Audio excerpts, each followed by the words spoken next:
안녕하세요. 유튜브 칼럼니스트 박인택입니다. 깨어있는 지식인의 뉴스 바로보기 박인택의 인텔리TV 시작합니다. 오늘의 뉴스픽입니다. 구독, 좋아요 부탁합니다. 이재명 더불어민주당 대표가 지난 주말 검찰에 두 번째로 소환돼 12시간 이상 조사를 받았습니다. 이재명 대표는 검찰 조사를 마친 뒤 윤석열 검사 독재 정권의 검찰답게 역시 수사가 아닌 정치를 하고 있다는 느낌이 들었다. 진실을 밝히기 위한 조사가 아니라 기소를 목표로 조작하고 있다는 기분을 지울 수 없다. 굳이 추가 소환을 하기 위해 시간을 끌고 했던 질문을 또 하고 제시한 자료를 또 제시하고 질문을 지어내는 이런 행위야말로 국가 권력 사유화하는 잘못된 행동이라고 생각한다라고 소감을 밝혔습니다. 인텔리TV는 검찰발 또는 익명의 대장동 관계자발 뉴스와 균형을 조금이라도 맞추기 위해 이재명 대표의 검찰 진술서 전체를 영상으로 만들기로 했습니다. 다음은 이재명 대표의 검찰 진술서입니다. 검찰 진술서. 귀청의 소환에 응하여 아래와 같이 진술합니다. 이 사건은 기록으로 남을 것이므로 사건에 대한 진술에 앞서 저의 입장을 먼저 말씀드리는 점을 양해 바랍니다. 심장 없는 사람 없듯 주권 없는 국가는 없습니다. 심장이 뛰지 않으면 죽은 목숨이듯 주권이 제 몫을 찾지 못하면 죽은 국가입니다. 대한민국의 주권은 국민에게 있고 모든 권력은 국민으로부터 나옵니다. 국민으로부터 주권이 박탈되거나 주권자를 부당하게 억압하면 민주공화국은 죽은 것과 다름없습니다. 공권력, 즉 국민에게 명령 강제하는 국가 권력은 당연히 이러해야 합니다. 첫째, 공권력 행사, 특히 중립적이고 정의로워야 할 형사사법 권력 행사에서 편견과 사심을 끊어내야 합니다. 편견과 예단은 진실을 가리는 연기와 같아서 연기를 걷어내야 실체에 접근할 수 있습니다. 공권력이 제대로 작동하는지는 공권력 행사 주체가 타인에게 편견과 예단을 주는 행동을 하느냐 아니냐를 보면 알 수 있습니다. 둘째, 형사사법권은 오직 증거에 입각하여 행사되어야 합니다. 진실을 찾는 힘은 증거에서 나오는 것이지 감각이나 추론에서 나오지 않습니다. 우리나라가 증거 재판주의를 채택하는 이유도 이 때문입니다. 증거가 없음에도 여론을 동원해 혐의를 주장하는 것은 공권력의 비정상을 드러내는 것입니다. 셋째, 억압적 공권력 행사를 통해 세상을 바꾸려는 오만을 경계해야 합니다. 공권력은 공동체 유지를 위해 구성원의 생명과 안전을 지키고 질서를 유지하는 데 필요한 범위에서 최소한으로 사용되어야 합니다. 수사로 세상이나 제도를 바꾸려 하면 검찰 파쇼가 된다라는 말은 시대를 막론하고 늘 되새겨야 할 경고입니다. 모든 검사가 하는 취임 선서에는 이런 선서가 담겨 있습니다. 불의의 어둠을 걷어내는 용기 있는 검사, 힘없고 소외된 사람들을 돌보는 따뜻한 검사, 진실만을 따라가는 공평한 검사, 스스로에게 더 엄격한 바른 검사. 형사사법권을 제대로 행사하는 검사라면 이런 모습으로 평가받을 것입니다. 그러나 국민께서 작금의 상황에 대하여 다음과 같이 우려하십니다. 언론 뒤에 숨은 비겁한 검사, 정적 제거에만 혈안이 되어 대통령 가족은 조사 않고 대통령 정적 제거에만 몰두하는 차갑고 불공정한 검사. 검찰 관계자들에게만 관대한 검사가 되고 있지 않은가? 검찰 스스로 자문해야 할 때입니다. 검찰은 정치 아닌 수사를 해야 합니다. 법과 질서 유지에 최고의 권한과 책임을 가진 검찰이 권력자의 정적 제거를 위해 조작 수사에 나서는 것은 용서받지 못할 일입니다. 검찰은 정치 공작이 아닌 진실을 위한 공정수사에 매진해야 합니다. 참나무 숲인지 소나무 숲인지는 산에 올라 눈으로 보면 압니다. 소나무 숲을 못 보게 막고 다람쥐가 물어온 도토리, 날려와 쌓인 참나무의 잎과 가지를 모으고 땅속에서 수백 년 전 참나무 숲 시절의 흔적과 DNA를 찾아 참나무 숲이라 선언한다 해도 참나무 숲이 되지는 않습니다. 가짜뉴스와 조작 수사로 잠시 속일 수는 있어도 영원히 진실을 감출 수는 없습니다. 지금까지 그랬듯이 엄청난 시간과 고통, 비용이 수반되겠지만 삽필 규정할 것입니다. 순리와 진실의 힘을, 국민을 믿겠습니다. 역사와 대화하고 소명을 되새기며 당당히 맞서겠습니다. 중립성을 잃고 이미 기소를 결정한 검찰은 진실과 사건 실체에 관심이 없습니다. 어떤 합리적 소명도 검찰의 결정을 되돌릴 수는 없을 것이고 검찰은 이미 결정한 기소를 합리화하기 위해 진실을 숨기고 사실을 왜곡하며 저의 진술을 비틀고 거두절미하여 사건 조작에 악용할 것입니다. 그러므로 검사의 모든 질문에 대한 답변은 진술서로 가름할 수밖에 없음을 양지하여 주시기 바랍니다. 대장동 택지개발 사업 관련 1. 대장동 개발사업 추진 경위 가. LH가 공공개발 중 대장동 일당이 강제 수용 예정 토지를 대량 매수. 대장동 일대는 판교 신도시 주변 토지로 개발 압력이 높아 LH가 2005년경부터 공공개발을 진행 중이었습니다. 그런데 2009년 10월경 당시 이명박 대통령은 LH는 수익나는 개발 사업에서 손을 떼라는 취지의 지시를 하고 국민의힘 당시 한나라당 신영수 국회의원은 2009년 국정감사에서 LH의 대장동 개발 사업 포기를 종용했습니다. 이때쯤 대장동 투기 세력은 부산저축은행에서 부정대출 받은 약 1,800억 원으로 대장동 일대 토지를 시세의 약 2~3배 가격에 집중 매입한 것으로 알려졌습니다. 이들은 신영수 국회의원의 동생에게도 수억 원의 뇌물을 제공하며 LH의 공영개발 포기를 위한 로비를 하다 적발되어 처벌받았습니다. 2010년 6월 말 LH가 돌연 대장동 공영개발 포기 선언. 제가 성남시장에 당선된 직후인 2010년 6월 말경 LH가 대장동 사업을 포기하였는데 당시에는 몰랐지만 대장동 일당의 로비 결과로 의심됩니다. 다. 성남시는 공공개발 추진 중 국민의힘 방해로 민관 공동개발로 전환. 저는 제5기 성남시장으로 당선된 후 인허가권 행사로 생기는 불로소득을 민영개발을 통해 투기 세력이 독점하는 것은 부당하므로 대장동을 공공개발하여 인허가권 주체인 성남시민에게 개발이익을 돌리는 게 합당하다고 판단해 성남도시개발공사 설립, 공공개발 자금 용도인 지방채 약 4,600억 원 발행을 추진했습니다. 그런데 국민의힘이 다수인 시의회가 지방채 발행을 반복적으로 부결하여 공공개발이 막혔습니다. 그렇다고 민간 개발을 허가할 수는 없어 차선책으로 민간의 자금과 역량을 이용한 민관 공동개발로 개발이익을 일부나마 환수하기로 했습니다. 성남시의 민관 공동개발은 철저히 시민 이익을 위한 방향으로 추진. 분당구에 비해 낙후된 성남 본 시가지는 재개발을 통해 주거 환경을 개선해야 했고 그 방안 중 하나가 공장들이 빠져나가 비어있던 1공단 부지를 공원으로 조성하는 것이었습니다. 1공단 공원화는 사업비 2~3천억 원이 필요했는데 분당구 대장동을 먼저 개발하여 그 수익금으로 공원화 사업을 하려다가 이후 대장동과 1공단을 하나로 묶어 동시 개발을 추진하였습니다. 2015년 2월경 민간 사업자를 경쟁 공모하여 3개 컨소시엄 중 하나은행 컨소시엄이 선정되었습니다. 공사는 25억 원만 부담하고 일체의 위험 부담을 하지 않고 1조 3천억 원에 이르는 개발 자금의 조달과 사업 시행, 사업 실패나 손실 발생 위험을 모두 민간 사업자가 떠안는 한편 민간 투자자가 2,561억 원으로 1공단을 공원화하고 공사에는 임대아파트 부지나 1,822억 원을 우선 배당하기로 하여 총 4,583억 원의 공익 환수를 확정하였습니다. 1공단을 분리한 것은 정상적 사업 추진을 위한 조치. 사업자 선정 후 1공단 부지 문제로 여러 소송이 제기되어 사업의 표류나 심지어 실패가 우려되자 공사는 1공단 공원화를 분리해 별도 사업으로 하자고 했고 시 공무원들은 먹튀 우려로 반대하였습니다. 의견 수렴 결과 2016년 초 두 사업을 분리하되 대장동 사업자가 1공단 공원화 사업을 동시에 책임지고 진행하게 하였습니다. 1공단 공원화를 대장동 사업의 인가 조건에 명시하고 사업 확약서와 부재소 특약까지 받아 먹튀를 방지하였습니다. 대장동 사업자의 1,120억 원대 추가 부담. 2016년 말 실시 계획을 인가하면서 성남시는 대장동 사업자에게 920억 원 상당의 터널 공사, 배수지, 진입도로를 만들어 기부 체납하도록 인가 조건에 부과하였고 그 외에 1공단 지하주차장 공사비 200억 원도 추가 부담시켰습니다. 김만배 등은 추가 부담으로 이익이 줄자 저를 X 같은 놈, 공산당 같은 새끼 등으로 거칠게 욕했다고 합니다. 제가 그들과 결탁했거나 사업이익 일부를 취하기로 했다면 저의 이익을 줄이는 일을 왜 하겠습니까? 2. 검찰과 언론의 잘못된 주장에 대한 의견입니다. 천화동인 1호가 저의 것이라는 혐의에 대하여. 이는 한마디로 터무니없는 모략적 주장입니다. 저는 천화동인 1호와 관계가 없고 언론 보도 전까지 존재 자체를 몰랐습니다.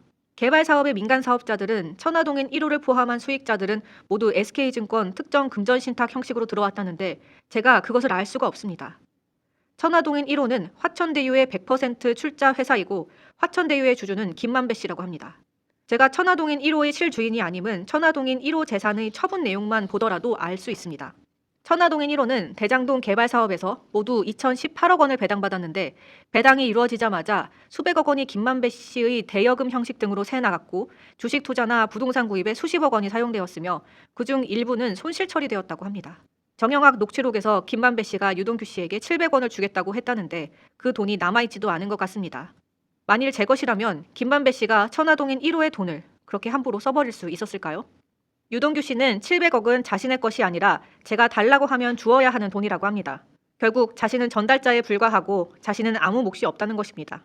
정영학 녹취록에 따르면 정민용 씨와 같은 부수적 역할을 한 사람이 100억 원을 받고 김만배 씨 학교 후배로 화천대유 실무를 챙기는 이모 씨도 120억 원을 받는다는데 이들보다 큰 역할을 했다는 유동규 씨의 지분이 아예 없다는 것이 상식일까요? 제가 천화동인 1호 소유라는 주장이 허위임은 제가 민간 사업자에 보인 태도를 보아도 알 수 있습니다. 뒤에 보는 것과 같이 저는 개발 사업 도중에 민간 사업자의 부담을 1,120억 원 추가했습니다. 정영학 녹취록을 보면 대장동 일당은 성남시가 부담시킨 추가 부담금을 사업 종료 후 소송을 해서 되찾아가려고 모의한 사실도 나옵니다. 이들이 욕을 하며 반발하고 나중에 소송을 통해 반환받으려고까지 한 추가 부담금 부과는 천화동인 1호가 제 것이라는 것과 양립할 수 없습니다. 천화동인 1호의 재무 상태나 추가 이익 환수는 검찰도 다 아는 것인데 이런 객관적인 증거를 무시하고 번복된 대장동 일당의 진술을 가지고 저의 소유라고 하는 것은 도저히 납득할 수 없습니다. 배임죄는 시장이 의무에 반하여 시에 손해를 입히고 타인에게 이익을 주는 것입니다. 대장동 개발과 관련해 시장의 배임이 성립하려면 시장의 의무에 반해 시에 손해를 입히고 민간업자에게 이익을 주어야 합니다. 그런데 저는 투기 세력의 이익을 위해 시에 손실을 입힌 것이 아니라 오히려 민간 사업자에게 1,120억 원을 추가 부담시켜 그들에게 손실을 입히고 시와 공사의 이익을 더 확보했습니다. 우리나라는 민간에 개발 허가를 내주는 것이 당연시 되어 있고 공공이 개발 사업을 통해 수익을 내는 것은 부당하다는 시각까지 있습니다. 결론적으로 개발 이익을 100% 공공이 차지하는 공공개발이나 개발 이익을 일부 환수하는 민관 공동개발은 시장의 의무가 아닙니다. 개발 이익이 100% 민간이 기속되도록 특정 개인에게 민간 개발을 허가해도 적법하며 검찰은 부산시장, 양평군수, 제주지사가 부산 LCT, 양평 공흥지구, 제주도 오등봉지구에 민간 개발을 허가해 개발 이익을 100% 민간업자들이 취득한 것을 배임죄라 하지는 않습니다. 다 투기 세력의 바램에 반한 공공개발 추진. 국민의힘 성남시 의원들의 방해가 없었으면 대장동은 완전 공공개발로 개발 이익을 100% 공공 환수했을 것이고 대장동 일당은 민간 사업자 공모에 참여할 기회조차 없었을 것입니다. 제가 그들과 결탁했다면 공공개발이 아니라 그들이 소원대로 민간 개발을 허가해 주었을 것입니다. 불법 대출금 약 1,800억 원을 투입해 시가보다 높은 가격으로 토지를 매집하고 민간 개발을 위해 불법 로비까지 하며 LH의 공공개발을 포기시켰던 대장동 일당은 제가 성남시장에 당선되어 공공개발을 추진하는 것이 청천벽력이었을 것입니다. 저는 대장동 개발 허가 과정에서 그들의 계획과 반대로 함. 시의회의 반대로 공공개발은 못하게 되면서 민간 자금을 활용하되 공공이 주도하는 민관 공동개발을 모색하였는데 당시 대장동 주민들은 다음과 같은 요구를 했습니다. 1. 개발사업지구를 LH가 신청한 지역이 아닌 주민들이 원하는 지역으로 지정해달라. 이 경우 대장동 일당이 매수한 토지가 개발구역의 80%를 넘어 그들이 사업자가 되는 즉시 잔여 토지의 강제 수용이 가능하지만 LH의 신청대로 지정하면 이들의 매수 비율이 50%여서 사업자가 되어 강제 수용하려면 토지를 추가 확보해야 함. 2. 대장동과 1공단을 결합하지 말고 대장동만 따로 개발하라. 3. 대장동은 현금 보상하는 강제 수용이 아닌 토지로 보상하는 환지 방식으로 하라. 이 경우 지주와 토지 매수자가 개발 이익 대부분을 차지. 4. 민간 공동 사업에 참여할 민간 사업자를 공모하지 말고 주민들이 만든 대장동 개발 추진위를 지정해달라. 그러나 성남시는 객관적이고 합리적인 정책 판단에 따라 1. LH 신청대로 개발구역 지정. 2. 대장동과 1공단 결합개발. 3. 강제 수용. 4. 경쟁 공모에 의한 민간 사업자 선정으로 확정하였습니다. 이 결정 때문에 대장동 일당은 토지 매수에 따른 기득권을 잃었고 그간의 모든 노력은 수포가 되었습니다. 대장동 일당은 최근 재판에서 유동규에게 수억 원의 뇌물을 주고 위와 같은 청탁을 했지만 청탁은 실패했다고 증언했습니다. 성남시장을 상대로 십수년간 로비를 시도했지만 CR도 안 먹히더라. 이재명이 합법적으로 우리 사업권을 빼앗아 갔다는 남욱의 JTBC 인터뷰나 이재명이 우리 사업권을 빼앗으려 했지만 우리가 도로 빼앗아 왔다고 자찬하는 정영학 녹취록의 발언도 있습니다. 제가 대장동 일당과 결탁 또는 개발 이익을 공유하는 관계라면 이런 결정을 할 수는 없습니다. 일정한 조건을 붙여 민간 개발 허가를 내주거나 공모하지 않고 민간 사업 파트너로 임의 지정하거나 그들이 원하는 대로 수용 아닌 환지 방식으로 해주거나 그 외에 그들의 이익을 더 많이 확보해주는 방법은 얼마든지 있지만 그렇게 하지 않았습니다. 공모 이후 2016년까지 1,120억 원 추가 부담. 2015년 사업자 선정 당시는 미분양이 쌓이고 정부가 빚내서 집 사라 라고 장려하던 시기입니다. 집값 폭등을 걱정하다 몇 개월이 지난 지금은 주택시장 붕괴를 걱정하며 정부가 미분양 물량을 긴급 수혈할 만큼 부동산 시장은 급변하고 예측이 어렵습니다. 1조 원 이상 투자되는 초대형 개발 사업이 말처럼 쉽지 않습니다. 계획 개발이 실패하면 개별 허가에 따른 난개발이 생기고 땅을 팔고 경매 압력에 시달리던 주민 처지에도 사업을 미루기 어렵습니다. 모라토리움을 운의할 만큼 어려운 시 재정 문제 해결을 위해서도 적정한 개발이익 환수가 필요했습니다. 검찰이 문제로 삼는 서판교 터널은 성남시가 오래전에 계획해두었던 것으로 당초 대장동 사업자에게 부담시키려다가 사업성 부족으로 민간 사업자가 참여하지 않을 우려가 있어 사업성을 개선을 위해 제외하였다가 이후 선정된 대장동 사업자에게 추가 부담시킨 것입니다. 대장동 일당의 이익을 고려했다면 시의 비용으로 시행해도 문제가 없지만 대장동 사업자에게 부담시켰습니다. 300억 원 이상이 소요되는 배수지, 고속도로 진입로 확장도 성남시가 할 일이지만 사업자에게 추가 부담시켰습니다. 공공수익을 비율 아닌 확정액으로 하게 한 이유. 성남시 몫의 1공단 공원화 비용 부담은 최소 조건이었고 공사의 몫은 비율이 아닌 확정액으로 하도록 하였습니다. 지방자치단체는 영리를 추구하는 민간기업이 아니고 공익을 추구하는 행정기관이므로 안정성을 추구해야 합니다. 안정성이 중요한 행정은 기업처럼 벤처를 할 수는 없습니다. 이익 배분을 비율로 정하면 예측을 벗어난 경기 변동 시 행정 목적을 달성하지 못하는 불안정성이 있고, 민간 사업자가 비용 과다 계상 등으로 이익을 축소하면 비율은 의미가 없으며 정산 지연으로 배당 몫이 줄어드는 문제도 있고 관련 공무원과 부정거래가 시도될 수도 있습니다. 4. 대장동 개발은 택지 개발까지이고 아파트 분양은 공사의 업무가 아님. 대장동 택지 개발 사업의 이익 분배를 논할 때 아파트 분양 이익은 논외로 해야 합니다. 공사가 성남시로부터 위탁받고 성남시 의회로부터 승인받은 것은 대장동 택지 개발 사업이지 아파트 분양 사업이 아닙니다. 공사가 왜 아파트 분양 사업을 하지 않았냐고 하는 건 수사가 아닌 정치입니다. 공사는 민간 기업이 아니어서 돈이 된다고 아무 사업이나 마음대로 할 수 있는 것이 아닙니다. 성남시나 성남시 의회의 승인은 물론 법이 정한 각종 용역, 타당성 검토 등 절차를 거쳐야 합니다. 더구나 건축 분양 사업을 위해서는 투자 자금이 필요한데 공사는 자금도 없고 자금을 마련할 길도 없습니다. 공사의 법적 업무 한계는 택지 개발까지여서 아파트 분양 사업은 공사가 관여할 수 없고 관여해서도 안 되는 것입니다. 화천대유가 사업을 시행자인 성남의 뜰로부터 택지 5개 필지를 매입하여 아파트를 지어 분양해 얻은 수익 3,103억 원은 공사의 택지 개발 사업과는 직접 관련이 없습니다. 국민주택 규모 이하용 택지는 감정 가격에 추첨으로 공급하고 택지를 공급받은 건설업체는 화천대유가 아니더라도 분양 수익을 남깁니다. 화천대유 외에 3개, 2개 블록의 택지를 취득하여 아파트 사업을 한 코땡땡 하우징, 토땡땡 홀딩스, 땡땡 아트 회사의 아파트 사업 수익도 성남시가 이들 회사에게 부당이익을 얻게 했다고 주장할 수 있겠습니까? 성남시와 공사의 몫은 집값 폭등 결과에도 개발이익의 50% 이상. 나중에 안 사실이지만 사업자로 선정된 하나은행 컨소시엄의 응모 기준으로 택지개발 예상이익은 1공단 공원합의 2,561억 원을 빼고 약 3,600억 원이었습니다. 산업은행 컨소의 예상이익은 약 2,600억 원, 메리츠 컨소의 예상이익은 약 3,200억 원, 성남시 용역 결과 예상이익은 약 1,800억 원. 1공단은 대장동과 직선거리가 약 10km가량 떨어진 곳이라 1공단 공원화 비용은 형식이 비용이든 배당이든 대장동 개발이익의 일부입니다. 따라서 2015년 공모와 협약 당시 기준으로 공익 환수액은 공원화 2,561억 원과 최소 우선 배당 1,822억 원을 합한 4,383억 원이고 민간 사업자 몫은 1,800억 원 이하이고 1,120억 원을 추가 부담시킨 2016년 실시계획 인가 당시 기준으로는 공익 환수액이 5,503억 원, 민간 이익은 1,800억 원 이하이며 부동산 폭등으로 개발 이익이 예상보다 폭증해 민간 사업자 이익이 약 4천억 원이 되었다고 해도 여전히 공공 환수액 5,503억 원에 못 미칩니다. 1공단 땅값도 올랐을 것을 감안하면 공공 환수 비율은 더 높아지고 부동산 경기가 하강한 경우라면 성남시와 공사목 이익 비율은 더 늘어났을 것입니다. 4. 집값 폭등을 예상 못했다는 비난은 부당함. 부동산은 일반적 예측을 벗어나 오를 수도 있고 내릴 수도 있으며 단순 등락을 넘어 폭등하거나 폭락할 수도 있습니다. 집값 폭등으로 대혼란을 겪다 몇 달 만에 집값 폭락으로 심각한 사회 문제가 된 지금의 현실에서도 알 수 있습니다. 미래의 경기를 정확히 예지하는 것은 신의 영역입니다. 고정금리 약정을 했는데 이자율이 예상보다 더 오른 경우 차입자는 잘한 계약이고 대여자는 잘못한 계약이 됩니다. 예상보다 이자율이 내리거나 덜 오른 경우에는 그 반대입니다. 이 경우 누구도 잘못 결정했다고 비난받지 않습니다. 물가가 일반적 예측선을 벗어날지 여부, 벗어나는 방향이 상방일지 하방일지는 아무도 모르기 때문입니다.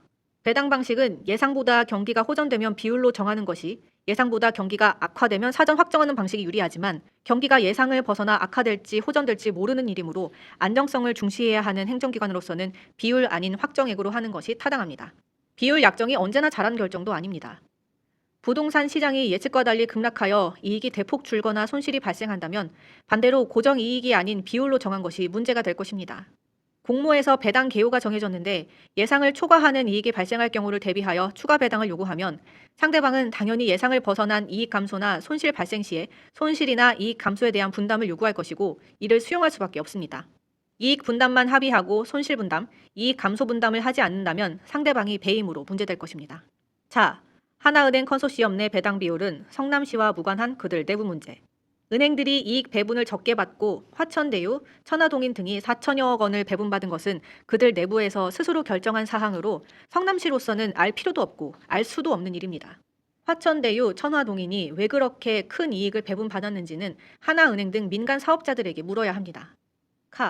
투기 세력은 환지 방식을 요구하였으나 수용 방식 선택. 개발 방식 중 환지 방식은 토지 소유자에게 이익이 되는 방식이라 그들이 선호하는 것은 상식이지만 소유자에게 과도한 이익이 돌아가기 때문에 현재는 잘 채택하지 않는 방식입니다. 성남시가 수용 방식을 선택한 것은 그것이 시민을 위하여 개발 이익을 최대한 환수하는 방식이기 때문입니다. 검찰은 환지 아닌 수용 방식 채택으로 주민들에게 손해를 가했다고 주장하나 주민 이익보다 전체 시민의 이익이 우선입니다. 더욱이 투기 세력이 이미 대부분 토지를 샀기 때문에 환지 방식을 채택했다면 투기 세력이 환지를 받습니다.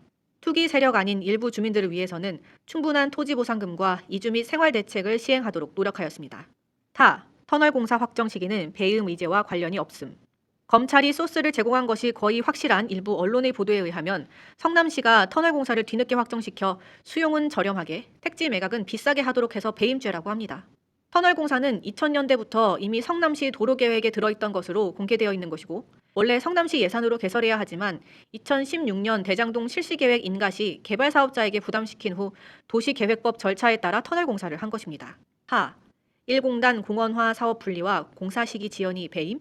검찰이 소스를 제공하고 모 언론이 쓴 단독성 기사의 주장인데 1공단을 사업지에서 떼내는 바람에 1공단 보상비 수천억 원을 절감시켜주고 1공단 공원화 공사 지연으로 지연 기간만큼 공사비에 대한 금융비용 상당의 이익을 주어 배임죄라는 것입니다.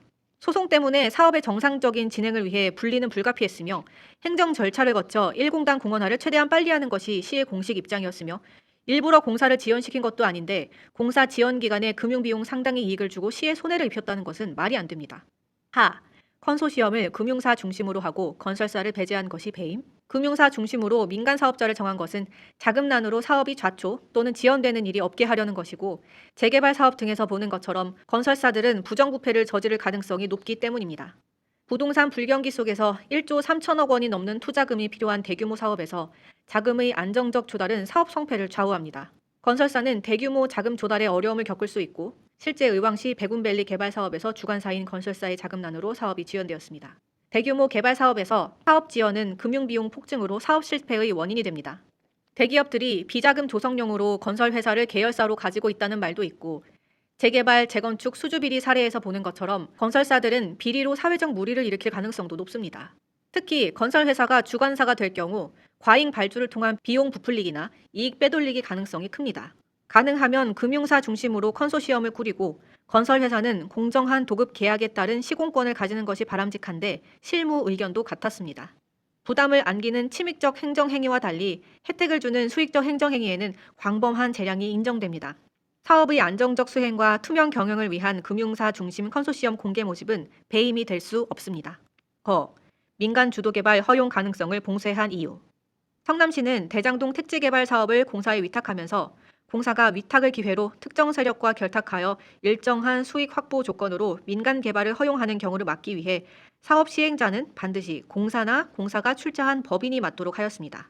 대규모 개발 이익이 예상되는 사업을 민간에 전적으로 맡기면 부정부패가 발생하게 되므로 민간의 자본과 역량을 활용하는 경우에도 공공이 주도권을 놓쳐서는 안 된다는 것이 성남시의 입장이었습니다. 투기 세력과 결탁하거나 이익을 받기로 한 사실 없음. 검찰은 제가 투기 세력과 결탁하거나 그들로부터 재산상 이익을 받기로 약속한 것처럼 몰아가고 있습니다. 유일한 근거는 대장동 관련 부패 범죄로 구속되었다가 석방된 관련자들의 번복된 진술입니다. 그러나 저는 투기 세력으로부터 시민의 정당한 이익을 지켜내려고 부단히 노력했을 뿐 부패 행위에 관여한 사실이 없습니다.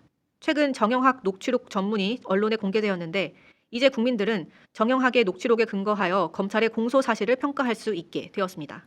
검찰은 정영학 녹취록에 근거하여 수사 결론을 도출했었는데 이제 와서 검찰이 올가미에 걸린 관련자들의 번복된 진술에 의존하여 정영학 녹취록에도 없고 오히려 그에 반하는 허위 사실들을 만들어내고 있습니다.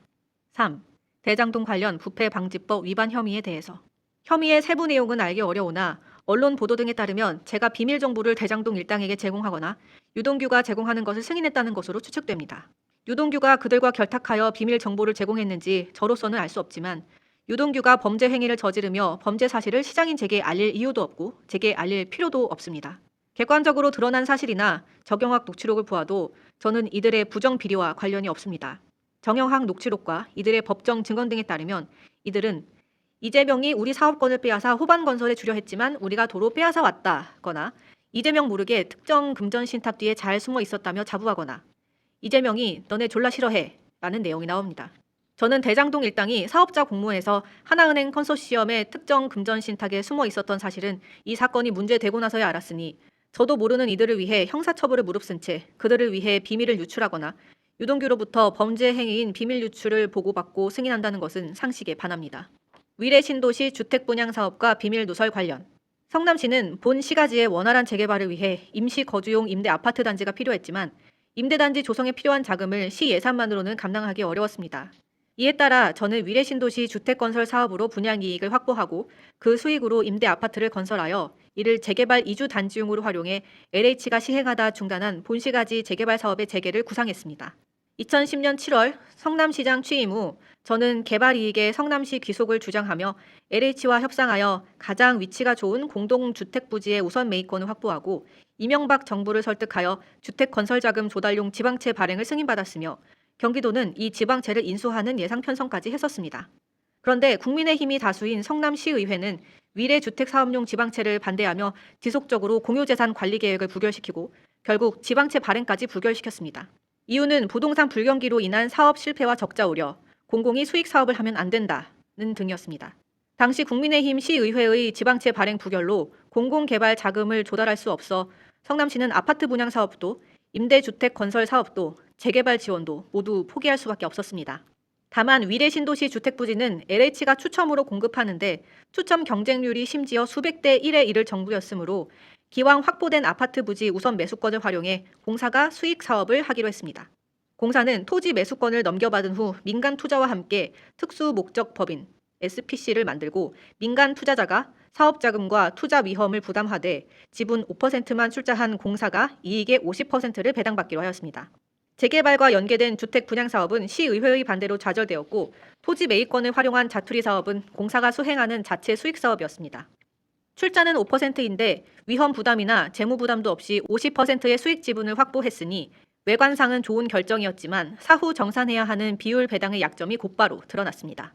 당초 예정 분양이익이 1,100억 원이었으니 550억 원대 수익이 가능했지만 사후 정산 결과는 총수익 약 300억 원으로 공사 몫은 약 150억 원 정도였습니다. 제가 평소 강조하는 것처럼 돈은 마귀이고 부모 형제까지 갈라놓을 만큼 힘이 셉니다. 수익 배분을 비율로 정할 경우 사업을 주도하는 민간 사업자 측의 비용 부풀리기와 이익 빼돌리기는 예상되는 일이므로 비율 배당은 피하고 비율이 적더라도 배당 몫을 사전 확정해야 한다는 저의 지론입니다. 위례 사업도 예정 수익 처음 100억 원의 30% 정도인 300억 원을 사전 확정했다면 50%의 비율 배당을 약정한 결과보다 나았을 것입니다. 또한 대장동 일당이 위례 신도시 아파트 분양 사업에 관여한 사실을 저는 알지 못했고 위례 주택 건설 사업 시행자에 대해 아는 바도 없으므로 그들에게 사업 관련 비밀을 유출할 이유도 없습니다. 유동규가 스스로 저지른 불법 행위를 제게 보고한다는 것도 상식 밖입니다. 2023년 1월 28일 위진술인 이재명